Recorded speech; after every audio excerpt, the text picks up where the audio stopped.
من وزارة الصناعة التقليدية.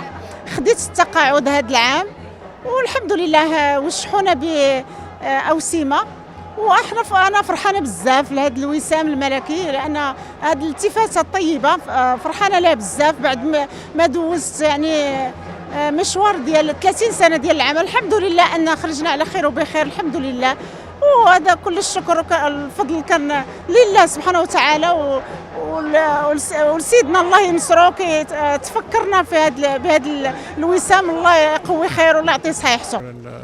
هذا يوم عندي عيد، وبكل صراحه ما عرفتش كيفاش غادي نعبر لك على هذه الفرحه ديالي بانه اليوم نترشح بالوسام الملكي ديال صاحب الجلاله محمد السادس نصره الله.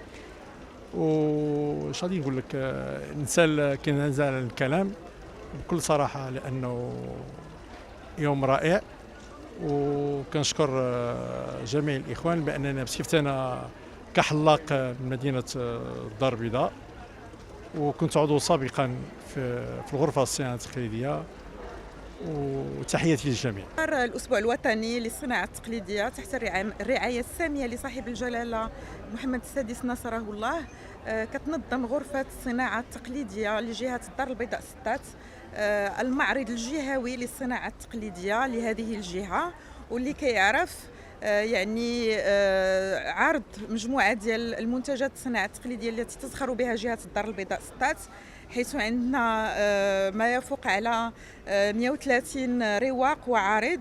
وجهة الدار البيضاء 6 من طبيعة الحال فهي جهة زاخرة من حيث الصناعة التقليدية، يعني كنلقاو هنايا مجموعة ديال الحرف مثل الصياغة، الجلد، الخياطة، الطرز الأزموري، الخرقة السيسية، الزربية، أيضا الزربية المديونية اللي هي تراث بيضاوي فريد، الزليج البلدي من طبيعة الحال معنا المعلم بن أديبة.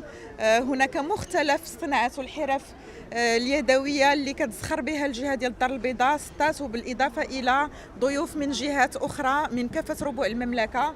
وهذا المعرض كيبقى من طبيعه الحال فرصه للصناع التقليديين باش كيقدروا يسوقوا المنتوجات ديالهم ويقدروا انهم يتلاقاو بالجمهور. يعني الحمد لله المعرض عرف توافد كبير جدا ديال الزوار، لا الاجانب لا الناس ديال الدار البيضاء، وفي الحقيقه هو عرس كبير بالنسبه للصناع التقليديين اللي عارضين المنتوجات ديالهم هنا، لانه جاء ايضا بعد الجائحه ديال كورونا، وكيبقى واحد المتنفس كبير اللي غيمنح واحد الثقه كبيره جدا للصناع التقليديين.